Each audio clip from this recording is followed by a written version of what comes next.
Ms. Priya Sehgal to join us and take this opportunity to delve deeper into Indian Renaissance, the Modi decade. I request Mr. Rishabh Gulati, Editor-in-Chief of NewsX, to moderate this session with our contributing authors.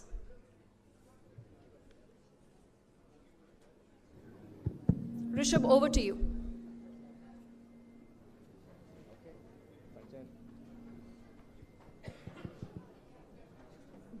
All right. Can we get a microphone working? Yes, here we go. Yes, sir.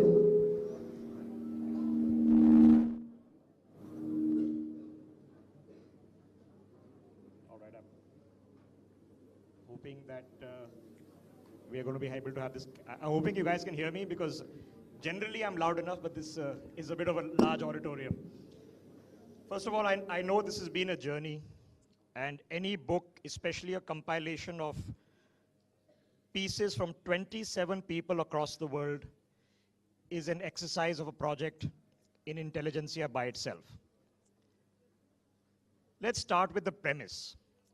The premise, ladies and gentlemen, is Renaissance, renascentia, rebirth, punarjagaran. It implies that there was something that is at the cusp of recreation. What history has taught us is that progress is not a straight line. It dips and ebbs.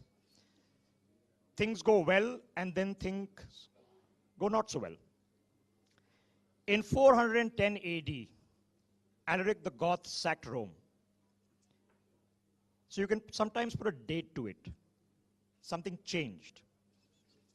So when I use the word Renaissance, what comes to your mind is not Punarjagaran. It's not rebirth. It immediately comes to your mind Michelangelo, Da Vinci, a classical revivalism in Europe. Why is that? It's because our history has been European-centric. And when the Europeans rediscovered their culture and sculpture and art, they called it a revival. The emergence from the Dark Ages, and something special that took place. Now, you don't have to be Catholic to go to the Sistine Chapel and look up and marvel at what was created. But it wasn't just art and culture. It wasn't just proto-religious. It was also science. The revival of curiosity. Copernicus rediscovering pieces. The heliocentric universe. All of that happened. And we are seeing a pattern emerge where we are sitting in our country, where we have had our dark ages. 300 years ago, India accounted for 26% of the world's GDP. By the time the British left us in 1947, it was 3%. That is the definition of the dark ages. In a Churchillian way, children who knew neither whence they came nor whither they go. But that is changing. You can feel it in the air. Hence the book, Indian Renaissance. Now, of course, the editor of the book, who's already a published author, is with us. Priya Sehgal, who's contributed to the book, and is my colleague, is with us also. But let me start with Aishwarya ji. Aishwarya ji, why pick up this subject? I think when I thought of a book that I was going to write about the last 10 years, I thought of something that would capture the scale of transformation. Of course, when you go anywhere in any part of the country, or whether you travel overseas, you realize that there's so much talk about India. So I often wondered, why is there so much talk about India, and why is it all about that now we are having much more discussion about India than we have ever had before, and for a variety of reasons. Whether it is the Prime Minister's trips overseas, or whether he's making a statement within India, the world takes notice. And whether you travel to any nook and corner of this country, whether it's the villages, the block level, or any level, or in the cities, you can see change happening. So I wanted to write a book which documents the scale of transformation. I had read many books on our Prime Minister, but I felt, and as historians, as writers, we always keep looking for lacuna. What is missing? And that's because that's what is taught to us when we are doing our PhDs. And I was like, there's no book that captures the scale of transformation.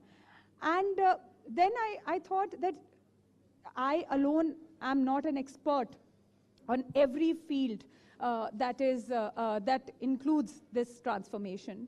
So I felt that a compilation of a book or a volume which consisted of authors and experts on the field who know their subject, who know what they're talking about, was essential to write about the scale of transformation under Prime Minister Narendra Modi.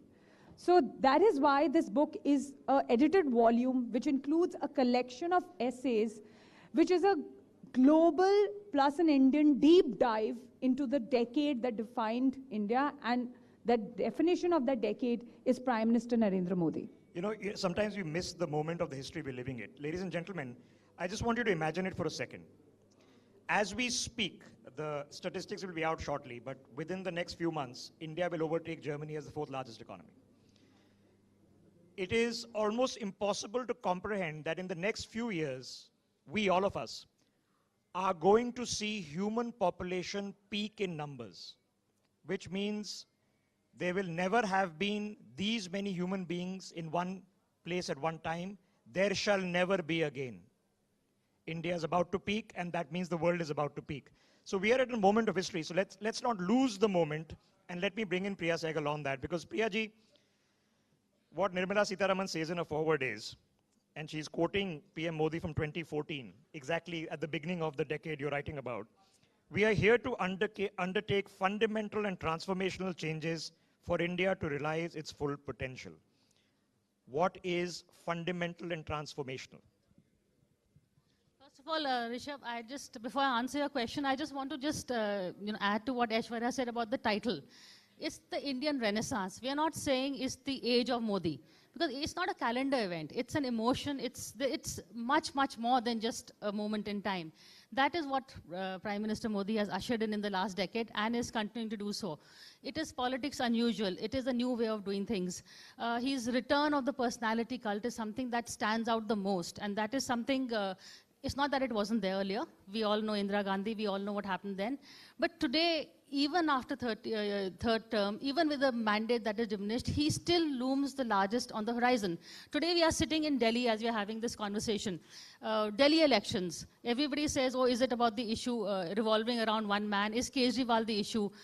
My take on that is, even Kejriwal has made Modi the issue, but what is Kejriwal doing? He's doing a Modi. He's become a Modi light. So even in Delhi, it is not Kejriwal the issue. It is who is the real Modi, who delivers better, a Modi light or the Prime Minister himself, Modi himself.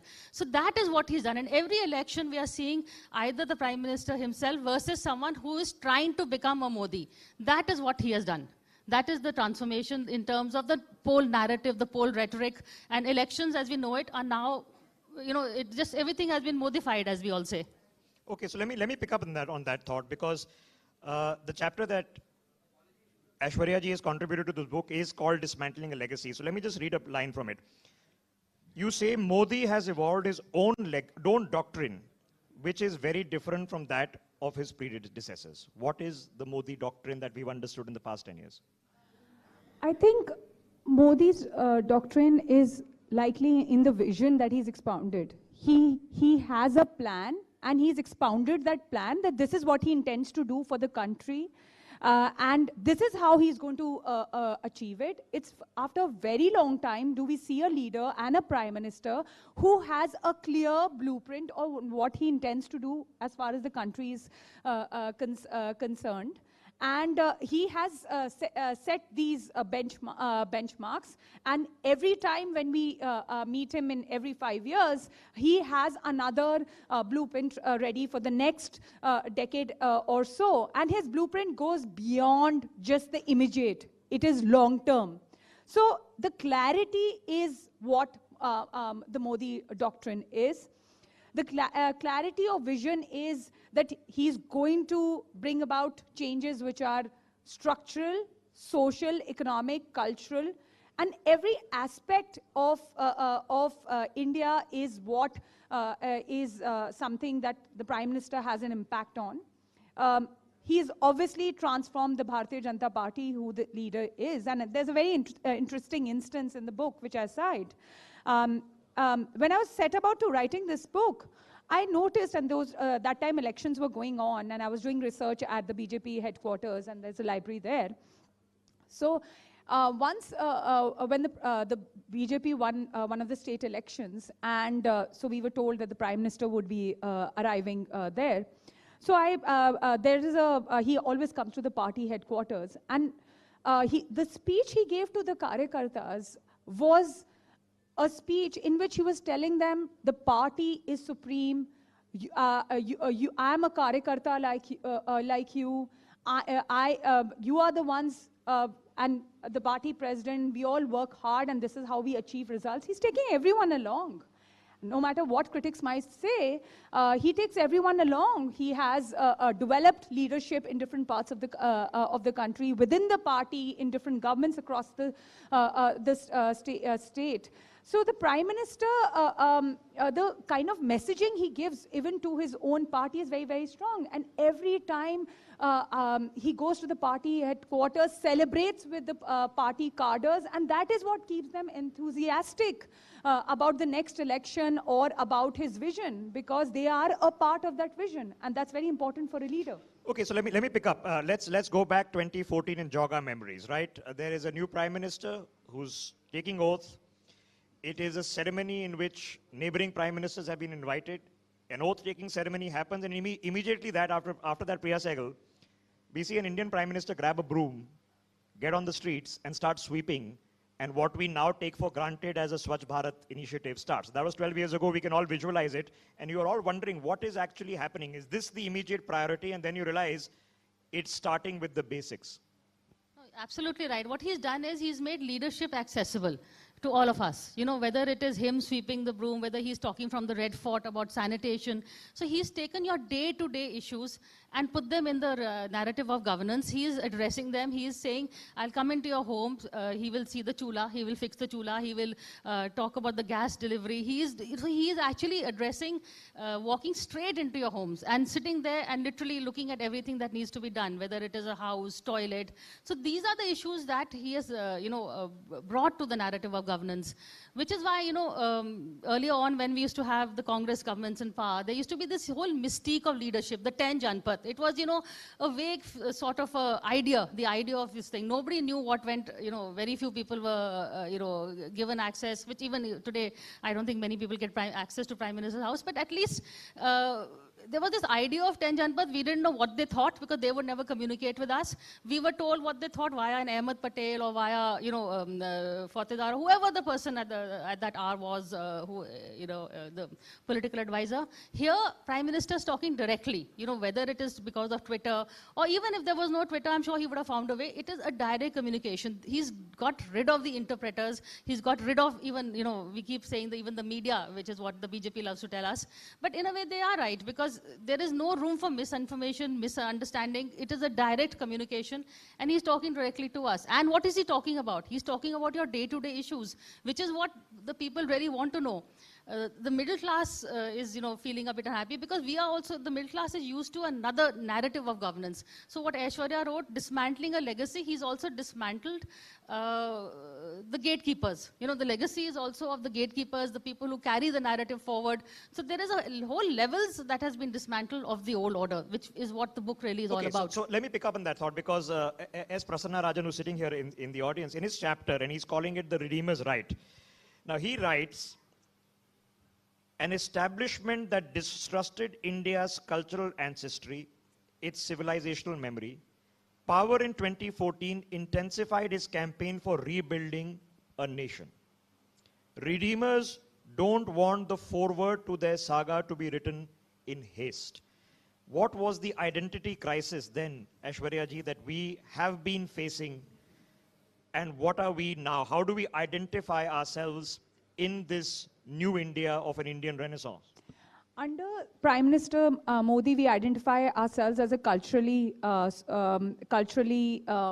driven nation, where we draw our strength from our past, but we also are ready for the future. We are keeping in mind the challenges that the modern world faces, and we have our own way of responding to those challenges. We have our own policy, we have our own foreign policy, we have our own interests. It's India first, which I also write in my chapter, whether it's foreign policy or whether it is the kind of messaging that is to be sent out under Prime Minister Modi. It is more about India first. I want to pick on one of the points that Priya said, and that is an interesting point that she said that he has dismantled this whole old style of communication where he's communicating directly to the people. He's also brought in a new thing in the form of, for the longest time, we used to not think about the women vote, and we both are two women sitting on the stage.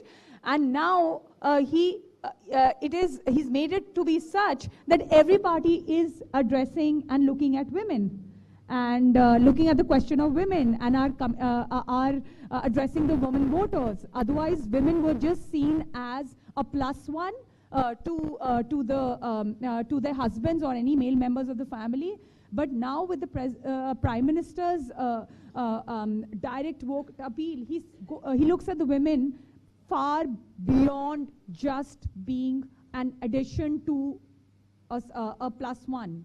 Women are seen as individual entities in their own right, and I think that is one of the most important transformations. But Priya, but have we grown up under an identity crisis, that the governance of India, not Bharat, was still simply transferred to the English-speaking elite in Lutyens' Delhi and carried on, and there was an India and Bharat. Now, a few years ago, this is what we are talking about, Lutyens' Delhi gang and Khan Market gang, and there was an elitism. Is it different? Was there an India and Bharat and now is there just Bharat?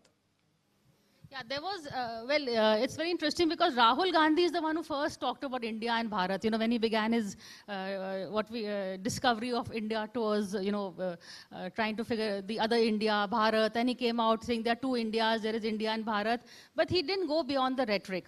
Modi is from Bharat. So, he is the rhetoric himself. That is the difference between Rahul and Modi. So, he's been able to bring that out much better. So, what he is, the whole narrative is actually that the India is the internationalism of India versus the nationalism of Bharat. He is bringing your narrative back to you, your Indianness, which is why now we are seeing all the reference points have changed, whether it is making fun of the Khan Market gang, renaming roads, bringing, people, icons that had been ignored by the Congress. Now we have a statue of Subhash Chandra Bose. We have the tallest statue, not of Nehru, but Sardar Patel. We have, history books being written. This happens with everybody. Every government does it. But here is being done with a narrative and a very forward goal in mind, that we are bringing you back to your roots.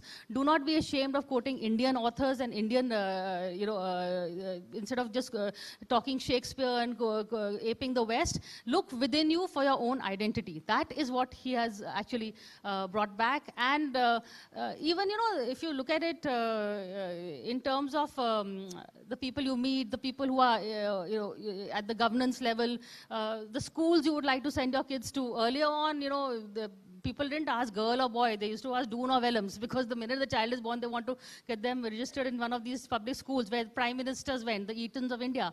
Today, all that has changed, so your own schools where your own culture is, those are the people who are coming into prominence, and they are the movers and shakers of Bharat today. And people are actually now, everybody is now realizing their own, Indian roots. Everybody is either they have a Hindi number plate or they are tweeting in, everybody's visiting card today has two sides. One is the English side, the other side you have in Hindi. Pehle nahi tha ye sab. So, he's made you proud of what you are. Earlier on it was, Hindi medium. Now it's like with pride you say it. So there is that, he's made you pride of being Indian, which is why when you go abroad, it's, as I think somebody wrote in the book also, it's the eyes. The Indians, we have that confidence in our eyes, which maybe was not there earlier, because we were made to feel, oh, we are, second best. We are aping you, we are not you. Here we are ourselves, and being an Indian is, wow, it's a great thing to have. So that is what he has done for us. So I'm hoping this is an introduction, and all of you get a chance to go through the book as well.